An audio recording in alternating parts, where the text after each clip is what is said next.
들어갔어요 다. 다? 응. 세 개 다? 응.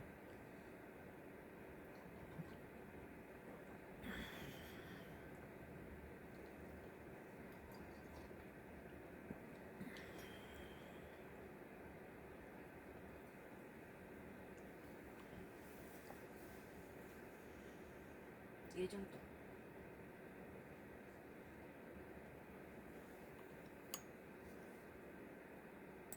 빨간 불 들어왔네. 오늘 세계일보예요. 세계일보 2025년도 11월 14일자 기사입니다. 트럼프는 승인했는데 한국 원잠 계기 뒤흔드는 결정적 변수들이라는 기사입니다. 경주에서 지난달 열린 한미 정상회담에서 한국은 큰 성과를 얻었다. 원자력 추진 잠수함 건조의 승인이다. 이재명 대통령은 지난달 29일 도널드 트럼프 미국 대통령에게 원자력 추진 잠수함 건조를 언급하며 핵연료 공급을 요청했고, 트럼프 대통령이 이튿날 승인을 의사를 밝히며 필리 조선소에서 만든다고 답했다. 정부는 국내 건조 망침을 세우고 핵연료를 미국에서 공급받는 방안을 추진하고 있다. 범정부적 역량을 결집하고 핵연료 공급이 순조로우면 2030년대 중후반에도 선도함 진수가 가능하다는 전망도 나왔다. 이를 두고 지나치게 낙관적이라는 지적이 제기된다. 핵연료 문제와 경제성 등을 과소평가했다는 것이다. 원자로 기술이 있다 주장의 실체. 원자력 추진 잠수함 건조가 처음 거론됐을 때는 긍정적 기류가 적지 않았다. 하지만 시간이 흐르면서 반론도 제기되는 모양새다. 국내 건조 주장은 체계적으로 기술을 갖췄다는 것에 근거를 두고 있다. 트럼프가 요구하는 필립 조선소는 전혀 그런 걸 할 수 없고, 그렇게 되면 수십 년이 걸린다고 그래요. 그것은 기반이 돼 있지 않고, 우리 한국은 30%를 이미 준비해 놓은 상태에서, 그리고 우리 온 국민이 알다시피 그때 트럼프는 분명히 그 미국에서 핵을 그 대신 필리 조선소에서 잠수함을 해라 이렇게 나왔단 말이에요. 근데 거기에다가 건대가 20-30년이 걸리죠. 전혀 돼 있지 않고 거기다 돈을 투자하면 엄청난 돈이 들어가죠. 그리고 이재명 대통령이 트럼프 대통령에게 요구한 것은 거기에 들어가는 핵 원료 20%를 제공해 달라는 그런 부탁이었죠. 이 자체를 가지고 미국 밑에다가 끌어넣는 건 아니었죠.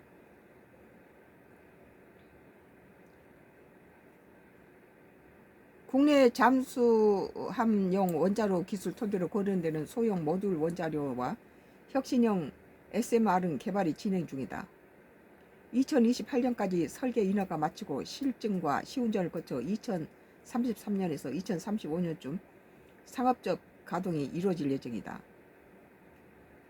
잠수함용 원자료는 SMR보다 더 작고 내구성, 안전성, 효율이 높아야 하며 신기술과 소재가 투입되어야 한다. SMR을 활용해서 잠수함용 원자로를 만들려면 SMR 안전과 기술적 신뢰성 검증이 필수다. 검증이 이루어지는 2030년대 초까지 기다려야 한다는 셈이다. 원자력 추진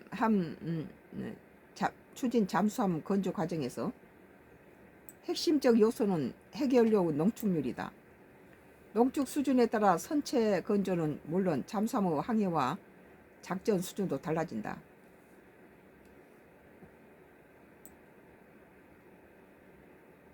농축률 80% 이상 핵연료는 높은 에너지를 제공한다. 원자로 압력 용기 크기와 무게를 줄일 수 있다. 잠수함 설계 과정에서 공간 배분 및 무게중심 최적화가 쉽다.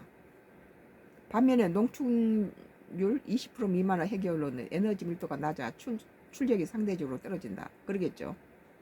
특히 농축률이 7에서 10% 수준이라면 핵연료 교체 주기도 짧아진다. 이 같은 제약을 극복하고 고농축 핵연료 수준으로 출력을 높이려면 더 많은 연료와 고급 소재 및 신기술이 필요하다. 원자료 압력 용기가 커지고 설계도 복잡해진다. 함체 설계도 영향을 받는다. 잠수함 배수량과 크기가 늘어날 수 있다. 정부가 고려하는 5,000톤급보다 더 큰 잠수함이 등장할 가능성이 있다.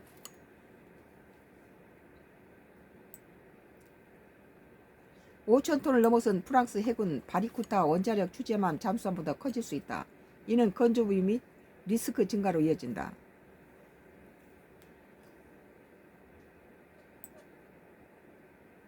한국의 원자력 추진함 잠수함에 쓰일 핵연료 농축률은 아직 정해진 게 없다. 정부는 20% 안팎을 고려하지만 한미 간의 협의에 따라 달라질 가능성이 적지 않다. 핵연료 공급 협의의 결과와 시점 등에 따라 원자로 개발 일정과 기술 수준이 결정되는 의미다. 갈 길이 멀죠. 핵연료 문제를 완전히 매듭짓기 전까지 잠수함용 원자로 개발은 본격화하기 쉽지 않다는 평가다. 설계 개발 실증을 하려고 해도 잠수함용 원자로에 쓸 핵연료를 확보하지 못하면 지상 실험도 할 수 없다. 잠수함용 원자로 개발 제작 완료 시점 예측이 쉽지 않다는 지적이 나오는 대목이다. 원자로 설계 개발 실증 계획이 확정되지 않으면 잠수함 건조 일정 또한 빠르게 진행하기 어렵다. 건조까지 상당한 시간이 걸릴 것이라는 관측이 제기되는 이유이다.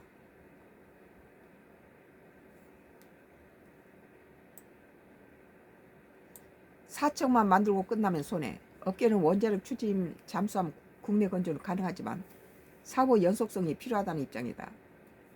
한국은 장보고 손원일 도산 안창호급 잠수함을 꾸준히 건조해 산업 생태계 구축 및 해외 시장 경쟁력을 갖췄다. 반면에 국산 원자력 추진함 잠수함은 핵연료 공급 등 문제로 해외 수출이 거의 불가능하다. 국내 수요에 의존해야 한다. 국내 건조 시 핵연료와 원자로는 관급으로 조달해도 핵 자체 및 핵의 폐기물이죠. 및 보안시설 구축과 관련 인력 양성 등을 업체 투자가 필요하다. 막대한 비용을 들여 구축한 설비와 인력을 유지 발전시키려면 수십 년에 걸친 안정적 성격의 후속 사업들이 필수다. 계속 그것이 팔 수 있는 판로가 있어야 되겠죠. 그렇지 않으면 관련 지식과 경험이 사장된다.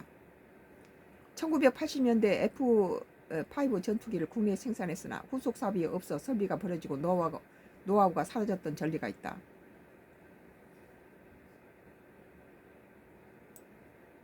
하지만 척당 건조비가 수조 원에 달하고 운영 유지비도 미 해군 버지니아급 기준으로 5천만에서 1억 7천만 달러, 732억에서 2,488억 원에 이를 것으로 전망되는 상황에서 원자력 추진함 잠수함이 4척 이상 건조 운영은 재정적 부담이 매우 크다. 국산 디젤 잠수함처럼 10여 척을 지속적으로 건조하는 것은 쉽지 않다는 의미다. 대대적인 투자를 통한 설비 인력 구축 후 효용성을 떨어뜨린다. 정부는 국내 건조를 주장하지만 트럼프 미 대통령 언급했던 필리조선소 건조 카드에 여전히 관심이 쏠린 것도 이와 무관치 않다. 미국은 세계에서 원자력 추진 잠수함 수요가 가장 많다. 미 해군 버지니아급 원자력 추진함은 24번 항까지 취역했고 총 66척이 도입될 예정이다. 잠수함 발사 탄도미사일을 탑재하는 컬러비아급 잠수함도 12척 건조할 계획이다. 하나오션이 지난해 12월 인수한 필리조선소에서 한국 원자력 추진함을 건조한다면 관련 서비스와 인력을 활용해서 미 해군 사업에 참여할 수 있다. 그런 부분도 있네요. 체계 통합 작업 수주가 어렵다면 볼록 모듈 생산 등을 통한 참여도 가능하다. 어떤 형태든지 지속적인 물량 확보를 시도할 수 있다는 거죠. 국내 소비만 가지고는 안 된다는 거예요. 이와 관련해 미국 월스트리트 저널은 한화 측이 향후 10년 이내 미국에서 매년 2, 3척 원자력 추진 잠수함을 만든다는 내부 계획을 갖고 있다고 11일 보도했다. 월스트리트 저널은 필립조선소가 연간 생산량을 최대 20척으로 늘리는 것을 목표로 하며 필립조선소에서 신규 인력 수천 명을 채용하고 새로운 대형 크레인과 로봇 장비, 교육시설을 도입할 계획이라고 전했다. 문제는 필립조선소에서 건조할 경우 미국 정부와 기업의 개입이 늘어날 것이라는 점이다. 필립조선소는 미국 본토에 위치한 기업이다. 미국 정부의 기술 보안 통제 체계가 적용될 수 있다는 거예요. 미국, 영국이 호주에 원자력 추진 잠수함을 제공하는 오커스의 경우 미국은 호주 정부와 방위산업계의 원자력 안전 및 품질 관리, 전문 인력 양성 능력, 군과 민간의 규제, 기술 유출 우려 등을 검토 평가했다. 핵연료와 원자력 기술 수출이 핵 확산 금지 조약 NPT 국제 원자력 기구 규정 미 국내법 부합하는지 여부도 검토 대상이었다. 필리 조선소에서 원자력 추진 잠수함을 건조한다면 오코스와 유사한 개념의 검토와 평가가 이루어질 가능성이 있다. 독단적인 한국에서 잠수함을 할 때하고 필리 조선소 했을 때 미국의 여러 가지 견제를 받는다는 거죠. 필리 조선소에서 원자력 추진 잠수함을 건조하면 오코스와 유사한 개념의 검토와 평가가 이루어질 가능성이 있고 한국 해군이 쓸 원자력 추진 잠수함에도 미국 정부의 그림자가 드리운 셈이다. 그렇지만 한국 자체에서 뭐 네 개 하고 말 것이라면은 그 투자한데 손해란 거죠. 미국 정부의 통제는 원자력 추진 잠수함 건조 시 미국 내 관련 기업의 참여 비중을 높이는 결과로 이어질 가능성이 크다. 기술 보안 품질 관련 통제 조치를 빠르게 충족하려면 미군 규격과 제도에 익숙한 미국 업체가 참여하는 것이 가장 효율적이기 때문이다. 자국 조선 산업과 공급망 강화를 강조하는 트럼프 행정부 기조를 고려한다면 미국 기업 참여 비중은 상당할 전망이다. 전부 미국 사람들이 관여하는 것이 되겠죠. 이는 미국과는 긴밀한 동맹과 협력을 과시하면서 국가적 위상을 제고하는 효과가 있다. 하지만 국내 산업에는 기술 축적 등의 산업적 파급 효과가 매우 제한적이다. 안 보여준다는 거죠. 군사적 측면에서 운영 및 유지보수 등에 상당한 장애가 될 수 있다. 내용을 모르는데 어떻게 고쳐줄 수 있어요? 이 같은 리스크를 낮추려면 동맹 차원의 대외 전략을 내세워야 한다는 평가다. 최근 중국은 세 번째 항공모함인 푸체노를 띄웠다. 푸체노는 중국 항모로는 처음으로 전자식 캐터펄트 사출 장치를 갖추어 함재기의 이착함을 효율을 크게 높였다. 중국이 공개한 영상에는 함재기가 비무장 상태로 푸체노 간판을 이륙했다. 푸체노가 완전한 전투 능력을 갖추지 못했다는 평가가 나오는 대목이다. 하지만 푸체노가 시행착오를 거쳐 실질적 전투력을 갖추는 것은 시간 문제라는 지적도 제기된다. 원자력 추진 잠수함을 계기로 미국 인도태평양 지역 안보 구상에 지금보다 더 적극적인 역할을 약속한다면 워싱턴의 핵 비확산주의자들과 대중국 억제력 강화를 원하는 전략가들을 설득할 수 있다. 우리 한국의 핵 잠수함은 미국의 안보라든지 인도태평양 연안에 중국의 독주 또 북한이 지금 핵 잠수함을 만들고 있단 말이에요. 이 지역에 미국의 힘이 될 수 있다 이런 거예요. 오쿠스도 인도태평양에서 중국의 해양력 확장을 억제하고 대중국 억제력을 강화할 세 곳을 공동 전략 자산을 확보한다는 점이 크게 작용했다. 미국은 자기가 지금 해군력이 세계 16위로 떨어진 상태에서 1위를 가지고 중국한테 넘겨주고 2위가 지금 한국이란 거예요. 한국이 그나마도 이런 핵 잠수함을 갖고 있다는 건 미국한테 유리하죠. 동맹이 갖고 있는 건. 원자력 추진 잠수함 보유를 위해서 넘어야 할 산이 매우 많다.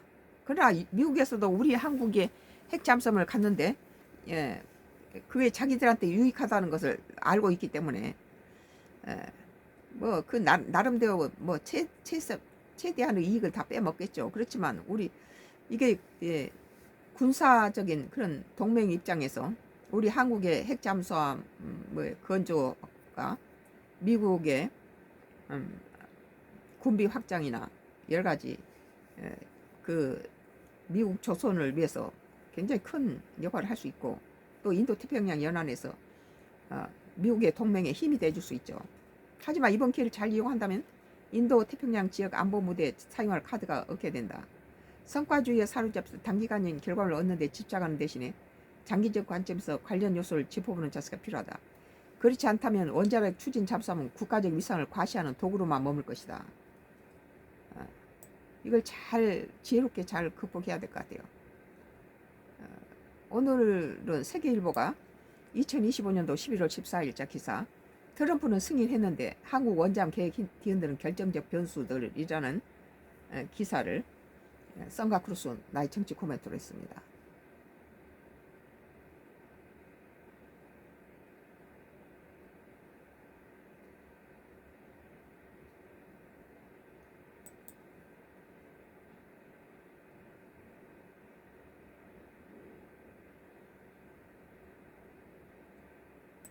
똑같은 내용인데 예, 같은 걸 묶어서 하나 더 할게요. MBC에서 정부 수건 핵 추진 잠수함 건조 추진 농축 제철이 권한 지지 확보라는 기사입니다. MBC 기사예요. 2025년 11월 14일자 기사. 썬가크루스 나이 정치 코멘트를 하겠습니다. 방금 했던 그 같은 내용인데 MBC에 이번엔 오늘 팩트시트에서는 보수와 진보를 막론하고 우리 정부의 오랜 수건이었던 핵 추진 잠수함 건조에 대해서 미국이 승인하고 협력한다는 내용이 담겼습니다. 대통령실은 한국에서 건조를 전제로 논의가 진행됐다며 그 맨 처음에 트럼프는 미국에서 한화가 인수한 필리 조선소에서 해야 된다 그러고 말은 했지만 지금 내용으로 보면은 그 필리 조선소에서 했을 경우에 엄청난 돈이 들어가고 시간이 길게 해지는데 한국에서는 이미 30%를 진행 중에 있기 때문에 한국에서 핵 잠수함을 건조한다고 미국이 승인하고 협력했다는 내용이 담겨 있다는 거예요. 대통령실은 한국에서의 건조를 전체로 논의가 진행됐다면 핵 잠수함 전략화까지 10년 정도 걸릴 것으로 전망했는데요. 또 우라늄 농축과 사용 후 핵연료 재처리 권한 확대에 대해서 미국의 공개적인 지지가 문서화됐습니다. 문서화됐네요. 원자력을 동력으로 움직이는 핵 추진 잠수함, 디젤 엔진으로 구동하던 잠수함과 달리 산소 공급을 위해 주기적으로 올라올 필요가 없어 수개월 잠행이 가능하고 속력도 더 빠르다는 거예요. 이런 강점 때문에 북핵 위협에 대응하려면 필요하다는 논의가 김영삼 정부 때부터 나왔고 노무현 문재인 전 대통령 역시 후보 시절부터 언급했지만 미국의 핵 확산 우려에 부딪혀 진척되지 못했습니다. 문재인 전 대통령이 2017년 4월 방송기자클럽 초청 토론에서 이제는 핵 추진 잠수함은 우리에게도 필요한 시대가 됐다. 오랜 수건이었던 핵 추진 잠수함 도입이 한미 팩트시트에 담겼습니다. 이번에 이재명 대통령이 큰일 했어요. 일단은 이것이 트럼프가 승인했다는 것이 중요하죠. 미군 한국의 핵 추진 잠수함을 건조하는 걸 승인했다. 연료 조달 방안을 포함해 긴밀히 협력할 것이라고 발표한 것이다. 또 시기적으로 맞아 떨어졌어요. 북한이 지금 핵 잠수함을 지금 건조 중에 있고 인도 태평양 연안에 중국의 그 해군력이 굉장히 강화된 상태에서 세계 16위로 떨어져 버린 미국의 해군력에 동맹인 한국이 핵 잠수함을 갖는다는 것은 상당히 미국한테 유리하죠. 또 인도 태평양 연안 국가의 안보를 위해서도 굉장히 중요한 역할을 할 수 있다. 이재명 대통령은 한미 양국은 대한민국 수십 년 수건이자 한반도 평화와 안정을 위한 필수 전략 자산인 핵 추진 잠수함 건조를 추진하기에 함께 뜻을 모았습니다. 지역이 명시되지 않았지만 대통령실은 한국 건조를 전제로 논의가 진행됐다고 했습니다. 핵 연료는 미국에서 들여올 걸로 보이는데 호주가 맺은 오커스 협정처럼 별도 협정이 맺을 가능성도 있습니다. 농축과 제철이 권한도 팩트시트에 담겼습니다. 미국 법적 요건을 준수하는 범위 내에서 한국 평화적 이용을 위한 민간 우라늄 농축 사연 후 핵연료 재처리로 기결될 절차를 지지한다는 대목입니다. 한국 내에서도 우라늄 사용 그런 것이 재처리되는 것이 절차가 지지한다는 대목이에요. 이재명 대통령은 우라늄 농축과 사용 후 핵연료 재처리 권한 확대에 대해서 미국 정부 지지를 확보하는 데 성공했습니다. 매우 의미 있는 진전으로. 우리 한국에서 핵에 대해서 아무것도 못하게 했잖아요. 한미 원자력 협정에 따라 한국은 20% 미만 우라늄도 미국 동의가 있어야 농축할 수 있고 사용 후 핵연료 재처리도 할 수 없습니다. 반면 일본은 농축과 재처리 권한을 둘 다 가지고 있는데 한미 정상이 뜻을 같이 함에 따라 일본 수준으로 협정이 가능될 가능성이 커집니다. 지금까지 전법이 일본한테는 허용이 되고 우리나라 안 됐다는 건 그건 우리 정부의 무능함을 지적하죠. 이번에 이재명 대통령이 일본이 가지고 있는 재처리 2차 대전 전범인 일본은 아무것도 할 수 없도록 돼 있는데 지금 자위대를 키워가지고 지금 핵 무기도 만들 수 있는 그런 상황까지 가 있죠 지금. 근데 미국이 일본한테 허락한 걸 왜 우리 한국에는 지금까지 안 돼 있느냐? 지금이라도 일본과 맞먹은 협정이 필요하다. 대통령은 다만 일각의 주장하는 핵 무장론에 선을 그었습니다. 핵 추진 잠수함은 단지 핵연료를 사용하는 것으로 핵 미사일 탑재한 전략 핵 잠수함과는 다르다며 우라늄 농축 재처리도 경제 산업적 목적에 국한된 것이라고 설명했습니다. 아까 그 같은 핵하고는 좀 다르네. 더 긍정적이네요. MBC 2025년도 11월 14일자 기사. 정부 수건 핵 추진 잠수하면 건조 추진 농축 재처리 권한 지지 확보라는 기사에 대해서 썬가 크루스의 나의 정치 코멘트를 했습니다. 썬가